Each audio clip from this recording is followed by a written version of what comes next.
নমস্কার বন্ধুরা, আপনারা আছেন স্বাদের শহরে, যেখানে আপনারা পাবেন নানান স্বাদের খবর। আজ তৈরি করব নিরামিষ ধোকার ডালনা। তাহলে চলুন শুরু করা যাক। এখানে আমি নিয়ে নিয়েছি 2 কাপ পরিমাণ মটর ডাল। এটা আমি আগের দিন রাত্রে ভিজিয়ে রেখেছিলাম, 8 ঘন্টা অন্তত ভিজিয়ে রাখলে হবে। এখানে নিয়ে নিয়েছি চৌকো করে কেটে নেওয়া আলু, মটরশুঁটি, 1 ইঞ্চি আদা, লঙ্কা, 2টো টমেটো কুচি আর 1 মুঠো মতো ধনেপাতা কুচি।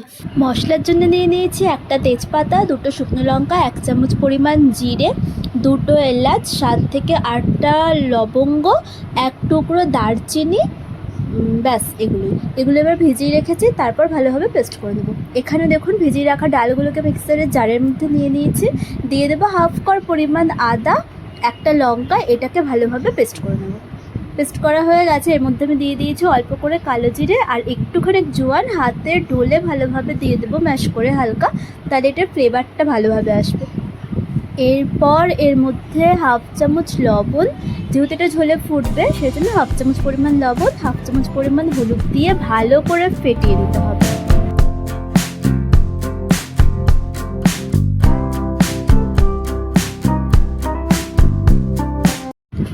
এবার একটা থালার মধ্যে আমি এখানে একটা কলা পাতা নিয়ে নিয়েছি গোল করে কেটে। এর উপর অল্প করে তেল মাখিয়ে নেব। আপনারা চাইলে কলা পাতার বদলে বাটার পেপারও ইউজ করতে পারেন। তেলটা ভালোভাবে থালার মধ্যে লাগিয়ে নেব, তাহলে ডালটা থালার সাথে লেগে যাবে না। দেখুন ডালের পেস্টটা আমি থালার মধ্যে দিয়ে দিয়েছি। এবার একটা গামলার মধ্যে করে জল ফুটতে দিয়েছিলাম, এর উপর থালাটাকে রেখে, মানে ডালের থালাটাকে এর উপরে দিয়ে আর একটা থালাতে এটাকে চাপা দিয়ে দেবো 20 মিনিটের জন্য। 20 মিনিট পর আমি ঢাকাটা সরিয়ে নিয়েছি। দেখুন ডালটা ভাপানো হয়ে গেছে। একটা চামচ দিয়ে আমি এটাকে দেখে নেব, চামচের গায়ে ডাল লাগেনি, মানে এটা হয়ে গেছে। এরপর ডালটা সাইড থেকে ভালোভাবে ছাড়িয়ে অন্য একটা থালার মধ্যে উল্টে দেব, দিয়ে কলা পাতাটাকে ভালোভাবে আমি ছাড়িয়ে নেব। যেহেতু তেল মাখিয়ে নিয়েছিলাম সেহেতু একদম ইজিলি খুব সুন্দরভাবে দেখুন ছেড়েও গেল। এরপর এটাকে ছোট ছোট চৌকো চৌকো করে আমি পিস করে নেব। আপনারা চাইলে আপনাদের ইচ্ছে মতন শেপ দিতে পারেন। যত সুন্দর করে কাটতে পারবেন তত বেশি দেখতে ভালো লাগবে, আর দেখতে ভালো লাগলে তো খেতেও অবশ্যই ভালোই লাগবে।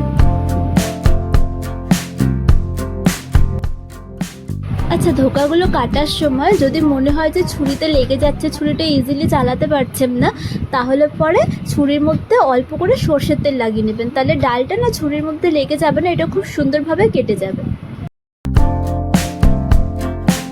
এটা গরম ছিল, আমার ধরতে একটু সমস্যা হচ্ছিল।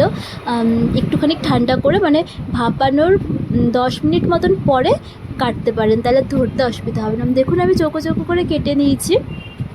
এরপর কড়াইতে দিয়ে দিয়েছি রিফাইন্ড তেল। আমি রান্নাটা রিফাইন্ড তেলেই করব, আপনারা চাইলে সর্ষের তেলে করতে পারেন। তেলটা গরম হয়ে গেলে ধোকার টুকরোগুলোর মধ্যে দিয়ে নেব আর উল্টে পাল্টে ভালোভাবে একদম লাল লাল করে ভেজে নেব।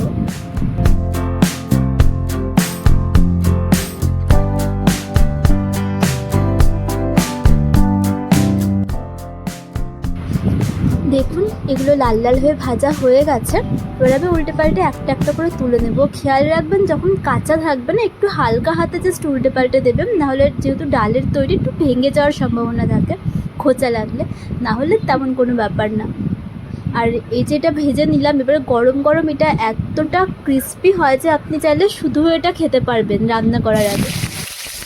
এবার কড়াইতে যেটুকু পরিমাণ তেল ছিল তার মধ্যে দিয়ে দেবো একটা তেজপাতা আর কেটে রাখা আলুগুলো। উপর থেকে 1/2 চামচ পরিমাণ লবণ দিয়ে দেবো, দিয়ে এটা ভালো, আর 1/2 চামচ পরিমাণ হলুদও দেবো, দিয়ে এটা ভালোভাবে লাল লাল করে ভেজে নেব। আমি মশলা তৈরি করার জন্য যে তেজপাতা ভিজিয়েছিলাম সেখানে 2টো তেজপাতা অলরেডি ভিজিয়ে রেখেছিলাম, তাই জন্য আমি এখানে একটা তেজপাতা ব্যবহার করলাম। এরপর আলুটাকে 2 মিনিটের জন্য চাপা দিয়ে রাখবো মিডিয়াম হিটে। আমি যেমনটা সবসময়ই করে থাকি, যে আমি অল্প তেলে রান্নাটা করছি, আপনারা যদি একটু বেশি তেলে রান্নাটি করেন তাহলে পরে চাপা দেওয়ার দরকার পড়ে না।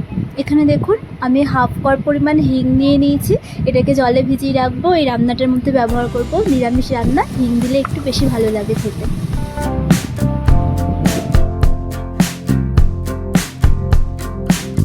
আটা সরিয়ে নিয়েছি, আলুগুলো খুব সুন্দর লাল লাল করে ভাজা হয়ে গেছে।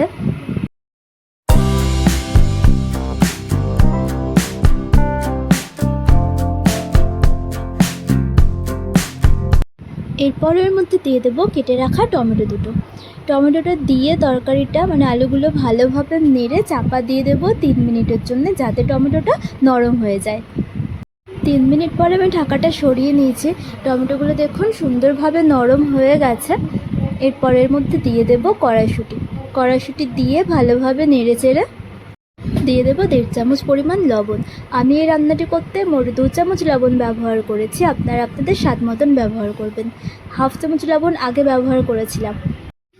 এরপর সেই যে আগে মশলাগুলো ভিজিয়ে রেখেছিলাম সেটা মিক্সারে ভালোভাবে পেস্ট করে নিয়েছি, সেটা এর মধ্যে দিয়ে দেব। আর মিক্সারের জারটা ধুয়ে একদম অল্প পরিমাণ জল দিয়ে দেবো মশলাটা কষে নেওয়ার জন্য। দিয়ে দেবো 1/2 চামচ পরিমাণ ধনের গুঁড়ো। চাইলে পরে গোটা ধনে সেই মশলাগুলোর সাথে আগে ভিজিয়ে রাখতে পারেন, তাহলে মশলার পেস্টের সাথে একবারে দিয়ে দিতে পারবেন। মশলাটা ভালোভাবে কষে নিয়েছি। এরপরের মধ্যে দিয়ে দেবো 1/2 চামচ পরিমাণ চিনি, আর তারপর পরিমাণ মতন জল আর হিং ভেজানো জলটাও দিয়ে দেবো। জলটা একটু বেশি দেবো, ধোকাগুলো না জল টেনে নেয় তরকারিটা, তারপরে মাখা মাখা হয়ে যাবে সেই কারণে।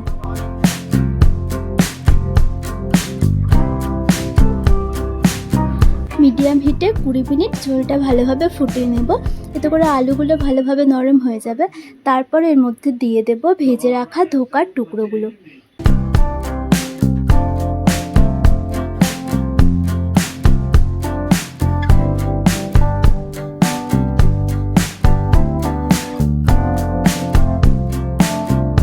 উপর থেকে দিয়ে দেবো 1/2 চামচ পরিমাণ ঘি আর 1 চামচ পরিমাণ গরম মশলা।